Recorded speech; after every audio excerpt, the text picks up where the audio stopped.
In the past, I've sort of painted the picture that China is the end-all and be-all of pirate video game production.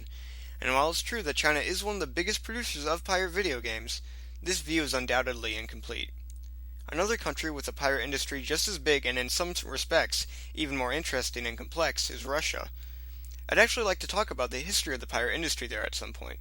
The escapades of Steepler Company and their Dendy, which is the Russian Famicom, is quite interesting, but that's for another time, I think. Rather, I bring up Russia because today's pirate is an original game that originates from that country, Mario 4: The Space Odyssey, a Sega Mega Drive/Genesis game that may have been released as recently as 2011. I've never had more conflicting feelings about a game on here before, so stay tuned and we'll figure out if Mario 4: The Space Odyssey is worth your time.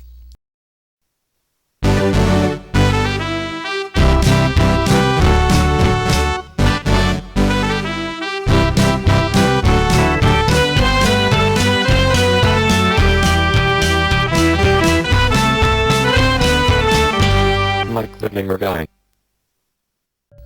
To start off, the game provides something that very few platform pirate games do, a story.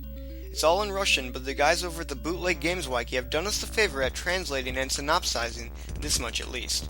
I will now read their entry verbatim. Mario and Luigi were watching the stars until a shooting star comes from space.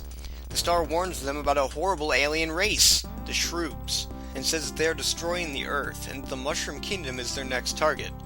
Mario and Luigi must stop this force from destroying the world. Now, it's not the most engaging story ever, but I won't hold that against it since the average Mario platformer game doesn't have much of a story either. From here, it's into the title screen. Not knowing much about Russian, I can only assume that they did this competently, and on a graphical front at least, it looks nice, though that might have something to do with this being stolen artwork. The options here are pretty standard, starting from the top. There is a 1-player, then 2-player, and finally, sound options.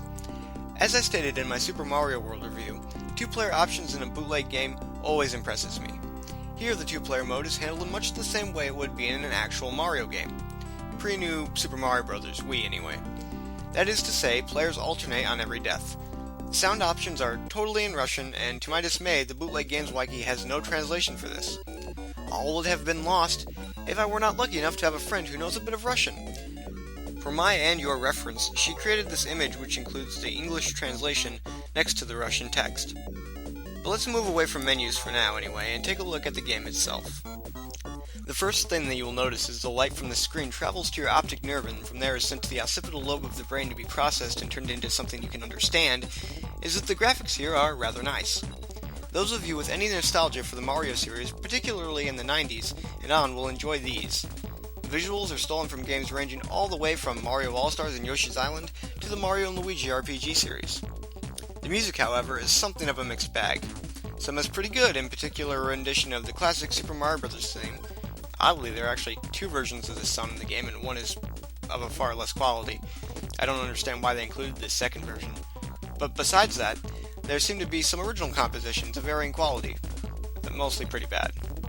At the end of the day, though, most of this is irrelevant if the game itself is bad. And as far as that goes, well, it's actually quite complicated, and I have quite a bit to say about it, so let's talk about it. At a base level, the mechanics are those of a classic Mario game. Run, jump, fire, fires, it's all here, but in a slightly different form. Running, for example, is crazy, and unfortunately, pretty awful, honestly. Gaining momentum takes quite some time, and to reach your maximum velocity takes a significant run of land. Additionally, when you do reach high velocities, your momentum starts to play with your ability to stop. I died more than once because I wouldn't be able to slow myself down in time. Now, I realize that this is how momentum works, but it's much too, dare I say, realistic. In fact, all the game plays a little too close to real life. The jumping as well has a certain amount of realism. Unlike other Mario games, you can't do a lot of movement mid-air, or even jump very far horizontally unless you have an incredible amount of speed. Now, when I was very young, about, 5-6 years old, I often wondered what it would be like to live in the world of Mario, and it would inevitably freak me out. And it's for this precise reason. The jumps and pits would be incredibly intense against my feeble human skills. I always imagined just barely reaching the other side as I tried to pull myself up, falling down into that unknown infinite blackness which I imagined existed below the game map. Playing this game pretty much revived that childhood fear. Well, fireballs at the very least don't evoke any long, repressed traumas. One mechanic that is changed entirely in this game is the way that coins work. Instead of the normal 100 coins for an extra life, here they are accumulated so that they can be used in a shop which is accessed by pressing start. This menu screen has also been very kindly translated. And as you can see, it's mostly what you would expect, power-ups, life, and the sort. The only one that is questionable is effort, which I assume is continue. Now I say assume because there's a fatal flaw here. When you attempt to purchase anything, the game freezes. This is really unfortunate, as this could have really fixed the difficulty problems in this game, but I'll get to that in a bit.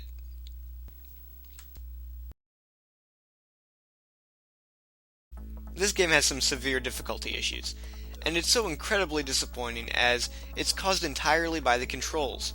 If this game handled like a traditional Mario game, it would be perfect. The level designs themselves are quite good. They are varied, interesting, and always introducing new elements. Unfortunately, what these levels demand of you to do does not fit what the controls will allow. I really would love to see someone create a patch for this game to allow the better, more Mario-like control, and this would instantly become my favorite bootleg game. As it is though, it's far too difficult, especially towards the end. I'll admit, I use save states quite heavily towards the end of this 21 level romp. That really is not my preferred way of playing a game, no matter what, bootleg or otherwise. And I tried for the longest time not to, but eventually, the creativity of the level designs ironically killed this possibility. Of course, dying a lot means you're going to be seeing this notorious game over screen quite a bit. This is pretty brutal, and I can only assume it's lifted from someone's DeviantArt or something. Now with all I've said, you may wonder why I'm so conflicted on this title. It seems outright pretty bad. What needs to be understood beyond this game itself, though, is what it aspires to be. A competent Mario platformer for Genesis owners who are more likely than not too economically beleaguered to afford the real deal. And it really does try. Objectively, this game is bad, but subjectively, it's a gaming experience that I wouldn't trade for much. It goes back to my point in Donkey Kong Country 4. There's a mystery to it, and finding out more about it is just so much fun. And like I said, if the controls were fixed, this would be a very enjoyable game. Well, that about wraps it up here, I think. But before I go, I would really like to thank the Sound X of Drums for doing the Russian to English translations for this video. I'm incredibly thankful. Alright guys, until next time, goodbye.